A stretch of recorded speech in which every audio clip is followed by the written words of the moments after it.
It's time for Two Guys on Sports. I'm Larry Hazer. I'm Dick Olson. Good morning, Larry. Oh, you got it. Yeah. Wow, we're actually taping this Yes. a day ahead of time today right. because we're actually in Madison right now covering the Edgar Blackhawk Warren game. Yeah. So when this is over, flip your dial to 92.3. So 92.3 WOSQ, and that's where we'll be broadcasting. Also, the Stratford Darlington game this afternoon that starts at 1 o'clock. But we have a guest with us in the studio with us, and it's Neillsville Girls Basketball coach John Gaier. And Dick, you mentioned when John came in that it's not a basketball season without John here as our guest that's right. on the show. Absolutely. It's a pleasure to be here. Yes. It's a pleasure to be coaching basketball in 60-degree weather. Yeah. It's a beautiful day. Yes, indeed. Let's get right to it. Your team getting off to a pretty good start on Tuesday night. And I know I went up and watched that game, and I was surprised, not that you won, but the margin of victory, 40-point win over a team from Athens that many are feeling could have a run at the Marewood North. Yeah. Yeah, it was a little bit surprising to me too. I told the kids at the beginning of the year that we probably have the toughest non-conference schedule to start the season that we have ever had. Yeah. Yeah, easily. And they came out. I also told them in practice, the day after that I don't think we've ever had a team come out and play as hard in the first game, and that we played so many players in the first game. We got a lot of 5'3" and under kids. Yeah. So we run what we call the Army ant defense. Yeah. We just rotate them in and pressure and swarm as much as we possibly can. But yeah, I was really proud of the kids. Younger kids especially really stepped up and played well. So Yeah, one of those is Maddie Dable, 22 points. I said in the interview after the game, Tuesday, that it really always boils down to two things: preparation and performance. So nobody prepares harder than Maddie. I mean, she puts in the work that it takes to be really good, and then she stepped out on the first game of her varsity career, and showed that in a performance, which isn't easy. Yeah. And so her coming out with that aggressiveness and that confidence was just a real pleasure to see. There hasn't been many freshmen ever do that around. You can go back to like Jenny Littner maybe and a couple of others, but not many in your era, I don't think so. Yeah, she does everything right, and it showed on Tuesday night. We talked to her mom at halftime, and she said she was very nervous. It didn't look like it, though. The other kids told me that, too, and I asked her about that, and she was kind of embarrassed about being nervous, and I just said, Come on. Just play. Yeah. You got to find that sweet spot where you're alert and ready, but not so overly nervous that you can't perform. Yeah. Well, if you got a little butterflies or you're nervous, you know how big of challenge it is then. Right. If you don't, if you're not nervous, then it really isn't that big of a deal to you. Well, and obviously it was. I tell the kids that you don't have to do anything different than what we do in practice. Just go out and do what we do in practice. And I did say, I say at the beginning of every season, especially for the young kids, there's 6 billion Chinese folks that don't care one bit about this game. So it's not going to be the end of the world, no matter what the result is. That's so right. just go out and perform. That's right. All right, you're coming into this game, or this season, I should say, and you mentioned the games coming up. In fact, you've got one coming up Thursday night against McDonald Central. Maybe we could talk about that a little bit before we get into outlook of the season. Yeah, they're going to be extremely good. I would not be surprised if they're going to be the top-ranked team in Division 4 to start the season. They got bumped because of this competitive balance issue and all their success in the past. They've been bumped up to Division 4, and that actually bumped us into a different sectional. Great. Because they bumped into our sectional, and we were the closest one to move to the other sectional, so we got moved there. But they've got experience back. They've got some really good young kids coming in, and they're going to be a special team again. And some nice they're going to be tough to beat. Some nice height too. The Dorn girl was a very good ball player. The Dorn girl is a big, strong kid, and a lot like a couple of the kids that Athens had. And that's why our press was so effective, because we had to keep the ball out of the post and try to cut off the head to kill the monster there. But McDonald will be a huge challenge for us. I talked to kids at practice and just said, we're just going to try to do what we do well, and it'll just be a good measure of kind of where we are at this point in the season. And it's kind of a win-win situation for us because our young kids will experience playing really good players and in a really good team and a well-coached team, and it's just going to help us get better. Now we look at this team coming in, Neillsville. It's kind of been, a few years back it was Colby, and there was Loyal in there after you guys had won the conference for like 8 years or 9 years in a row. Now you've won the last 4 Eastern Chlorbelt titles, and you enter the season with a 55-game conference winning streak. How do you see this Eastern Chlorbelt shaping up this year? You know, I think it's going to be really balanced. There's a lot of teams that got a lot of kids coming back with a lot of varsity experience. Right. So trying to figure out 1 through 6 is pretty tough. Yeah. And really nothing would surprise me. No, as we start the season. Yeah, we were talking about before the show, here Loyal goes up to Marathon and beats Marathon last night, or Tuesday night, excuse me. And, I think shows you how good competitive this conference could be. Yeah, Columbus Catholic beat Rib Lake by 3. Yep, so, and I think Spencer beat Prentice in overtime. Yeah, so. By 1. Not a surprise. No. Not a surprise. And also Owen Withy's got some nice kids coming back, They and got so some does really good Colby, athletes. and so Colby does too. Yeah, So, Yeah, You know, it's as balanced, I think, as we've ever seen it. And like I said, I think we probably have as many teams returning kids that have had varsity experience as any other, except us. So Yeah, but it looks like you got some very nice young youth talent coming in. up. Yeah, they're energetic, and as long as they stay foolish enough to only know they're freshmen, we're Yeah. going to be good to go. and they played a lot of games in their careers already. They played a lot of basketball. Yeah, they played a lot of basketball. So, All right, so the Eastern Chlorbelt, Columbus Catholic, they have finishing second. Loyal, Gilman, Owen Withy. But you say it's wide open. wide open. Nothing would surprise me. Absolutely, I don't think there would ever be anything considered an upset amongst those teams. They're just so well balanced and so comparable. Yeah.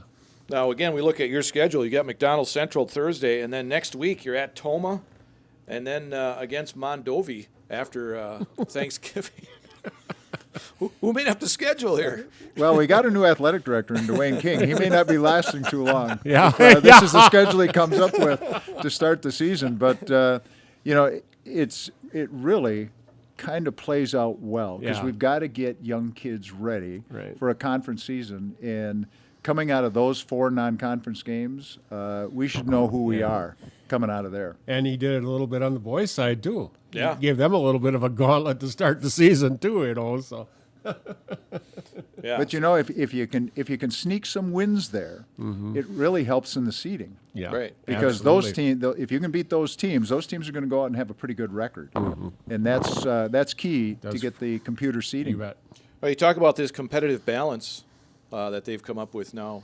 Do you see Neillsville possibly moving up here with Well, the I hope success so. that you guys have had? I hope so because it means you have to have a lot of success to move up. But I think they've thought it out pretty well. You can appeal it. I look back at the years that Jenny Lindner and that group of girls was going through and had a phenomenal record and 3 times lost a sectional game and then went to the state tournament 3 times in a row. But it would be unfair the year after those kids were seniors to bump them up. Right. Oh, right. So there absolutely. is an appeal process where you can say, yeah, we've had a nice run, but all of those kids graduated last year. Right. So there is an appeal process that you can go through to do that. But, it seems to have worked. I think Laconia had gotten bumped up to 3. Okay. Okay. McDonald got bumped up to 4 Yeah. because of the competitive balance issues. So Yeah, I think it's working. Laconia had a lot of young kids 2 years ago, and they've just kept coming and coming. And so. Laconia may be at Division I here pretty soon. They've got the coach's daughter, I think, will be a junior this year and has one, I think, that's going to be a freshman or 8th grader. And they've got some really good kids, young kids with a mix of some of the older kids, and they've had a lot of success. Well, you mentioned this moves you out of the sectional that you were in, and now you're kind of in that sectional you were back in the day, I guess you could say, with Cuba City and New Glarus and Westfield. Yeah, Westfield, Mineral Point is in there. Yeah. It is a gauntlet. Yeah, of strong teams that is programs. in there. So, good thing we had this 4-game stretch to start the season Yeah. to find out who we are, because we're gonna have to find out by the time Yeah. that tournament starts. All right, so girls basketball, looking forward to another successful season for the Neillsville Warriors. And from what I saw against Athens, looks like some good things on the horizon with those young players. Yeah, I think if people come to watch us, we may not be perfect and may not be pretty at times, but nobody, I don't think, will say that team doesn't play hard. I'm proud of them for that. They certainly have showed me so far that they're willing to go out and compete with anybody. You say play hard, and I think one of the benefits, at least from what I could see last night or on Tuesday night, was you have a lot of players that can come in, and it doesn't really seem like it bothers the flow of the game. Yeah, we've got some kids that can play. They're competent players. They and we're deep. You know, that was our Achilles heel last year. Yes, absolutely. Right? Yep. We 6, just 7 people. wore out. Yep. And part of that was my fault. I should have gotten more kids ready last year. This year we're not going to make that mistake. And I think 13 kids went in and played, and I don't know how many of them scored the other night, but they're pretty competent players, and we look forward to having them for a long time. All right. Well, we appreciate you coming in here, John. It's always a pleasure, and I want to thank you guys for the coverage that you guys do of high school sports and the kids, and it is second to none. And I know the community, and I know all the parents really appreciate it. So thanks for all you guys do. They've been very nice to us about it. Yeah. And We have fun doing it. A lot of fun doing it. It's Well- best job in the world, John. Well, we have fun listening when we win. yeah. Not so much when you look. All right. You can stick around if you want. We're going to talk state football right now. The 47th State Football Championships are underway at Camp Randall Stadium in Madison, Division 7 right now. Edgar taking on Blackhawk Warren. And Edgar, with their appearance at state, is now the top school as far as appearances with 14 state football championship appearances. You know, I think one thing that people have to understand is high schools don't get to recruit their kids. No. They have to coach up the kids that walk in the doors of their school. And when you have that kind of success for that long a time, that's a real credit to the kids that'll put in the work, but I think the coaches that are there, too, that motivate those They have a kids really and get nice them going. coaching staff. We actually are at Durand last weekend. We were next to a couple of them in the press box, and just real decent people. And I think that starts at the top with the main man there, too. So, Well, it He doesn't may be hurt. the only coach older than I am. Like It doesn't hurt when you're there for 49 49 years. years, you get pretty well established. And, I told the story. I don't know if you heard it, but he told the story. Actually, Jerry did. The guy that he tied, Carter Butt tied the record for rushing in a game. 317. Played on his team when he was first there at Edgar in 1972. That guy has a grandkid as a freshman on the current team. and Jerry's still coaching. Isn't that something? Yeah, he's got a grandkid that's playing now. And I'll tell you, he's just I've refereed some of their games. He's just a gentleman on the sideline, too. Yeah, good guy. Yeah. All right, and coming up this afternoon, Stratford takes on Darlington in Division 6 state championship. And Stratford could tie St. Mary's Springs if they win with the most state titles in history at 9. And those have all come here in the 2000s. Yeah, because Cal Takis's runs were in the 2000s, and I believe Jason Tubbs has won a couple now. They won last year, so they're looking to become the all-time winningest, along with St. Mary's Springs. I mean, that speaks for itself right there. Bob Hyland. That team is amazing. Yeah, amazing. Yeah. And some teams are still looking for one. Yeah. Some teams are still looking to get there. So get there, right? Yeah. And some of these teams, like Darlington, 13th state final, they're in a 3-way tie for second. I mean, they've been there forever. And then Wrightstown takes on Aquinas. You talk about Aquinas in Division 5. They're the 2-time defending champions. That game at 4 o'clock on Thursday. And then Luxembourg Casco takes on Lodi.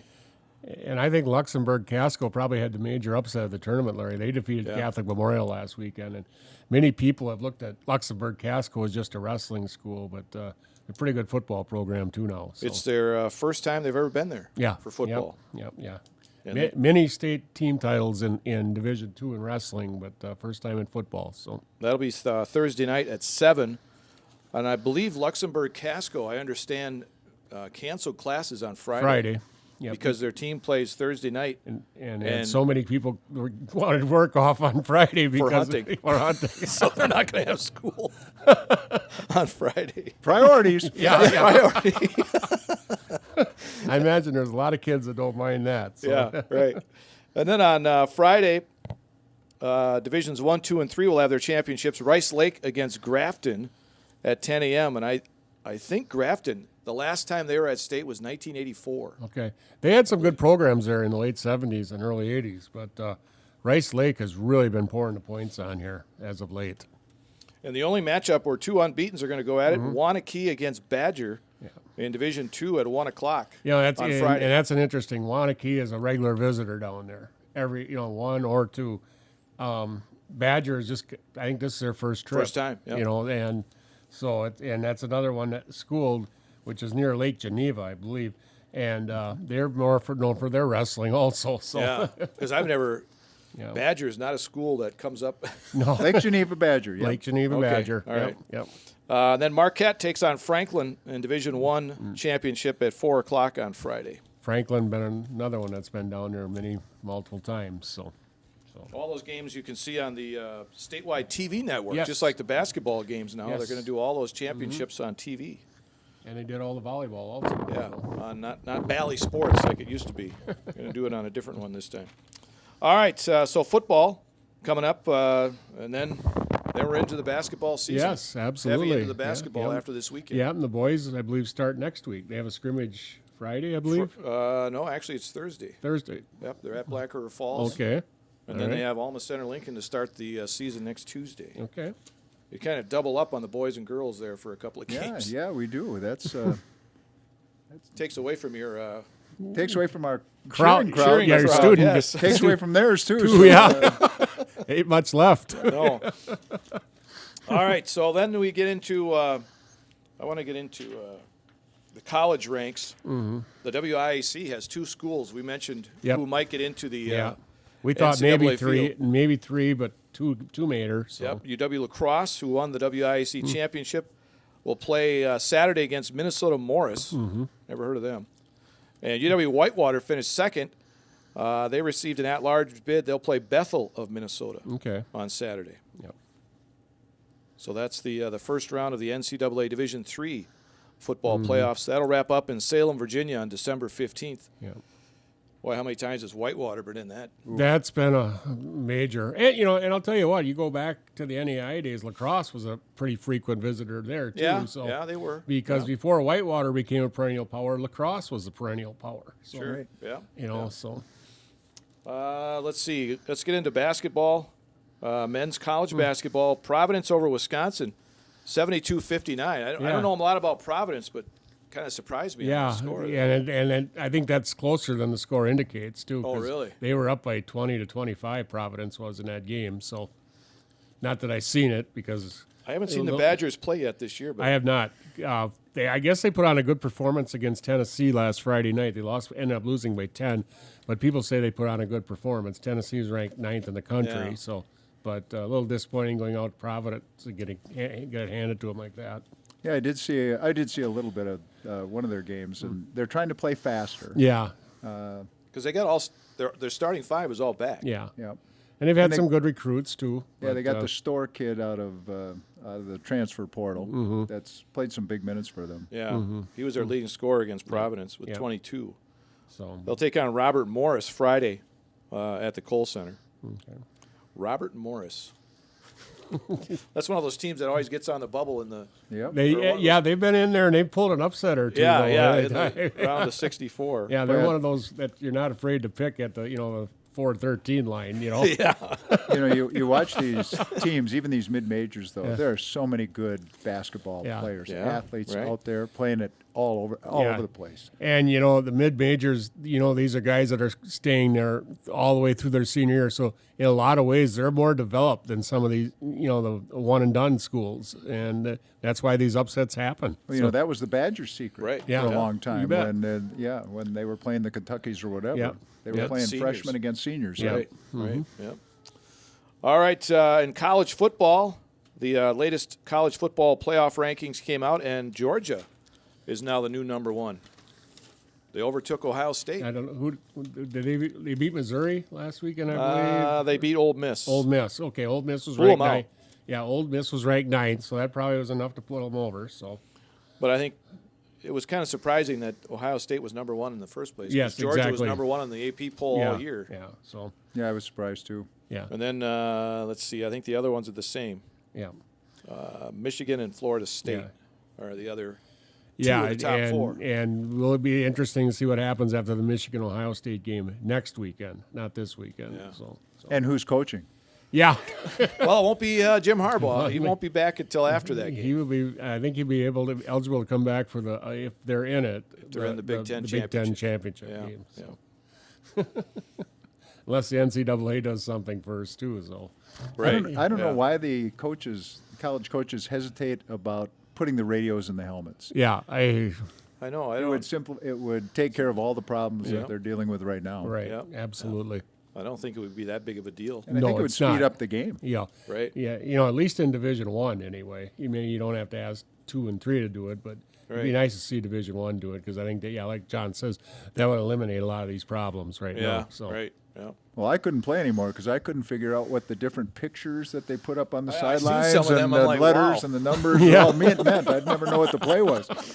A few of them, I have no idea. Well, even hear some of them plays when they get mics in the huddle. It's Yeah. like, what are Whatever they talking happened to just rotating the guards? Yeah.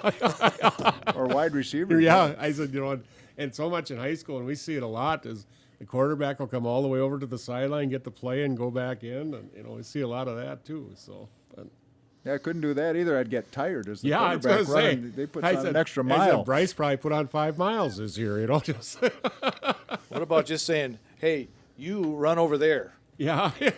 No, they got a name for everything. Yeah. All the plays. It's like, I said, wow. we've stood next to Chris Paschal in the box, and we've listened to some of his lingo, and wow, I wouldn't be able to remember half of that stuff. No. I think Bear Bryant used to just say, "Run it again." And yeah. Well, even you, John, on Yeah. the sidelines, Yeah. listening to some of I was listening to your stuff last night, some of that lingo that you have for different plays.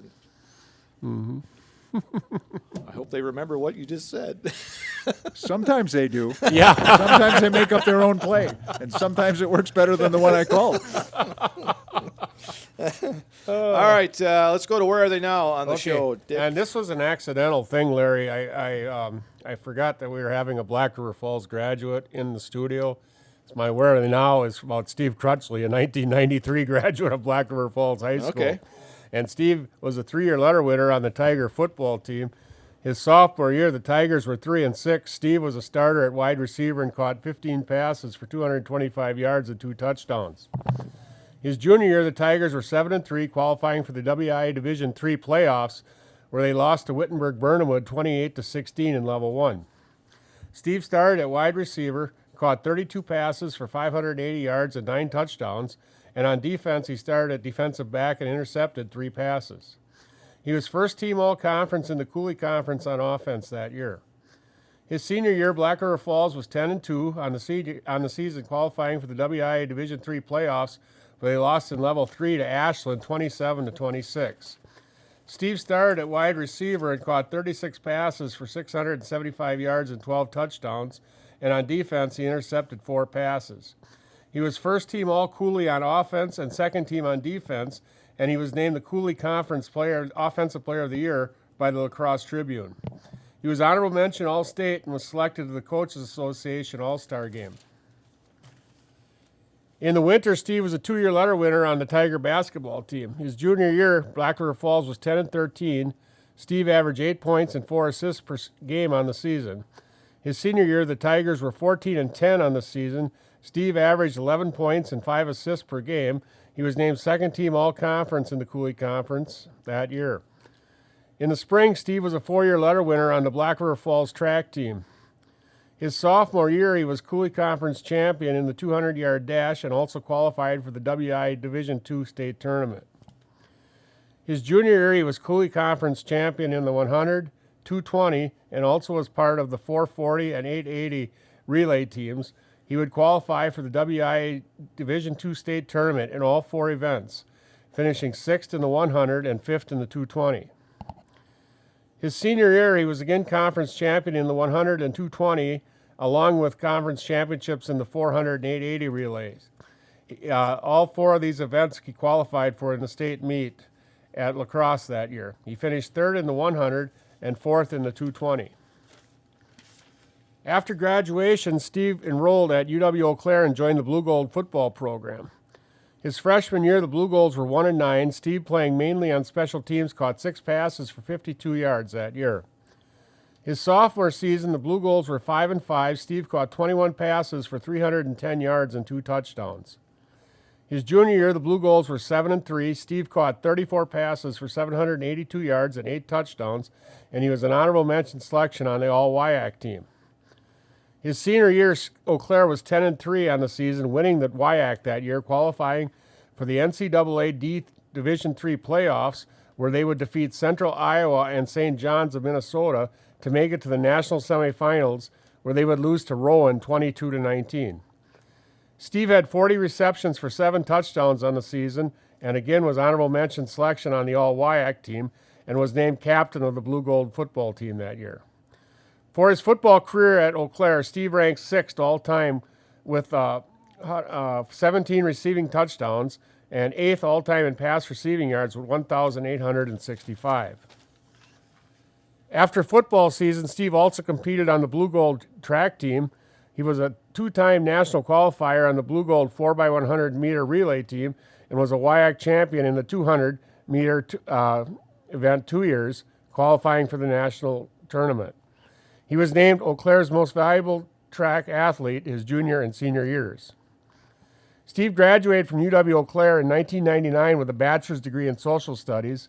He started his coaching career at St. Cloud State, where he would spend 6 years coaching wide receivers while earning his master's degree in sports management. He then spent 5 years at Southern Illinois and 3 years at Western Illinois coaching wide receivers. He then returned to Eau Claire to coach Eau Claire Memorial High School for 1 year as head coach. After that, he returned to college coaching at Northern Illinois, Temple, and North Dakota. Today, he is the running backs coach at North Dakota State University in Fargo, North Dakota.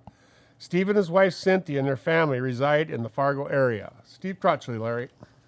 I remember him from UW-Eau Claire. I don't remember he was from Black River Falls, though. Quite a family. Too. I had the privilege to know the family, Yeah. and the mom is just a wonderful lady, and she raised some outstanding kids, humble and hardworking. I believe 3 or 4 of them played for the Blue Golds. Yep. Okay. Yeah, all during the 90s there. And it was quite a list. So, but So when people talk to me, there are some athletes that came out of Black River Falls. Wasn't Yes, me, there but are. there are some. There were a lot of them that came out of it. And bright kids. yeah. Wasn't there the one kid that scored 100 points? The Over kid that 100. scored 138 at Grinnell College. Yeah, Yep. he works for like Jack Discover. Taylor. Jack Taylor. I did him one time. I did Yes, him as a Wear Net, and Jack does some work for Discover Wisconsin, and he also has his own photography and business now. And if you ever watch a show or a YouTube of him, he's really a cut up actually. So He's a great guy, and it's played for the most amazing program I've ever seen. Grinnell College is they just substitute 5 at a time. They have to have a shot off if the other team makes a basket. They have to have a shot off within 8 seconds. That's what the goal is. Oh. They play a 1-2-1-1 press, but if the team gets past half court, they just let them go and hope they miss the layup. And then they come back and shoot a 3. If they get an offensive rebound, they have to kick it outside the 3-point line. And the recruiting style that the Grinnell coach uses is he has a record book, and he asks the kid, what kind of record do you want to break? And when he had the 138-point game, the record he was trying to break was actually the most three-pointers made. Yeah. He didn't break that one, but he broke the record of 138 points. And When I heard about that, I just couldn't believe it. And I believe he had one or two more games over 100 in his career, too. And I think his career average at Grinnell was something like 52 points a game. And that was after his last 2 years, he was kind of hampered with injuries, too. So he was, and of course, defenses were kind of onto him a little bit, too. But just amazing. Yeah. Well, I knew the assistant coach at St. Norbert, who played in that league, Woody Wilson, said, every time you play Grinnell, you think you've played 5 games that night.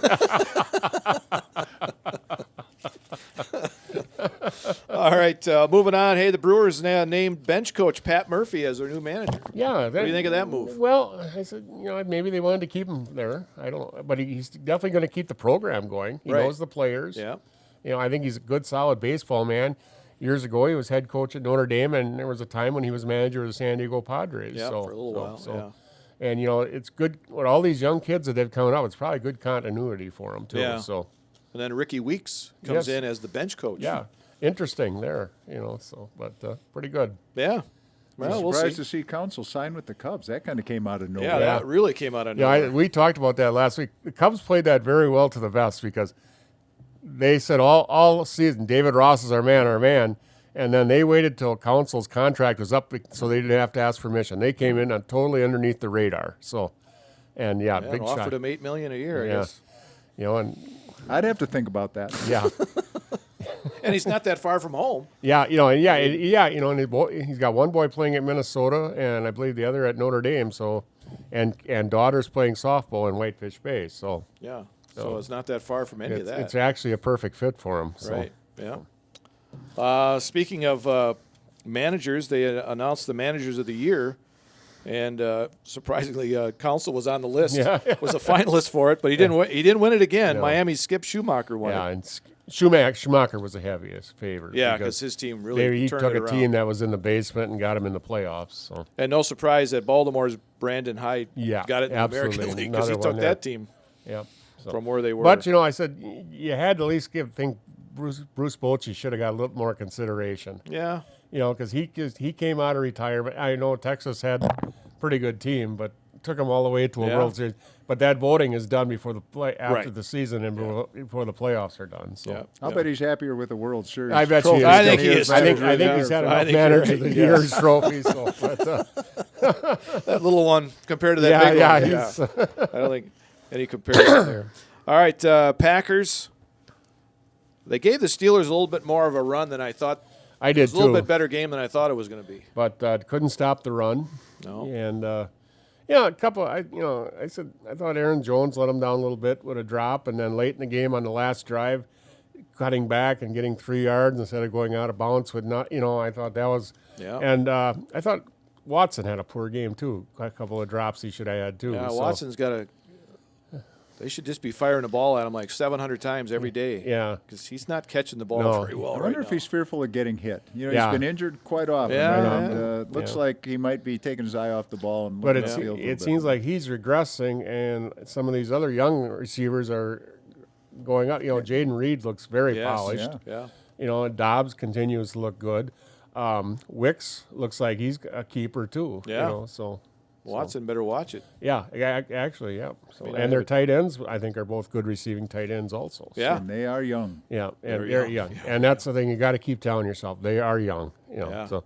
But I guess the biggest disappointment to me, John, Larry, they have put a lot of first-round picks on their defense and it is a very disappointing defense to me. Well, it looks to me like they're playing prevent defense all for the 4 time. quarters. All the time. I think you and I could get open against those guys. I said their third down percentage has got to be one of the poorest ones in the league because it just doesn't seem like they can get off the field. No. Yeah, I said we struggle with 3rd and 1, and the other team doesn't struggle with 3rd and 9. 9, yeah. Right. Yeah. And then if we miss or drop an interception or don't get a turnover, the other team seems like they take advantage of it. Yeah, and come down the field and score. And when the Packers are in that benefit, they don't. It seems They like just can't get a break. Yep. So But speaking of the Steelers, what an amazing stat! You've been outgained 9 straight games, and you're 6-3. Three. Yeah. Yeah. Yeah. Says a lot about Mike Tomlin. It sure does. Yeah. They keep the game close Yeah. till the fourth quarter and Yeah, find a so- way to win it. So Yeah, well, that's how good teams do it. Pretty good one Thursday night football. Yeah. Finally. Yeah, Not that I watch it because it's Amazon Video. Yeah, I was gonna say, did you get Amazon Prime? I'm No. coming to your house. So. Bengals and the Ravens. Yeah, Thursday night. that's one of the better matchups they've had Yeah. on Thursday night. So Yeah. but Al Michaels gets a Yeah. good one finally. I said, and then Monday night gets a good one too. That's going to be a good one. Yeah, Philly- Eagles and Chiefs. Eagles at Chiefs. That'll be a dandy, and that kind of puts you in between as not so good, but Yeah. Vikings and the Broncos on yeah, Sunday night. Yeah. So Vikings are surging. Denver's on a 3-game winning streak also. Vikings aren't bad. No, I thought Dobbs would kind of slip up a little bit the second game he played. he's very polished. Wow. Well, I guess what was he at a Eurospace scientist? Or? Yep, Yeah. aerospace scientist. Aerospace Yeah, he did an internship at NASA. Yeah. So he's not dumb. He doesn't. He doesn't struggle with all that verbiage to call the plays Yeah. we would. I'll tell you Soaks up that. the offense pretty easily. he doesn't mess up Yeah, numbers. no.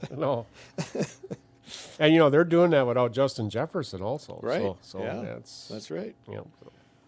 All right. Anything else on the show? I got one more little tidbit here. That I Okay, wanna- we're just gonna say the Bucks a little bit off a slow start, but new coach, a new point guard. Well, and they got injury here and injury Injury there there from one of their top guys, and they're not. I think getting they'll in- come around. Yeah, just not getting that fluid. Not everybody yet. On, Not yet. everybody on the court. Yep. So All right, go back to November 15th, 1952.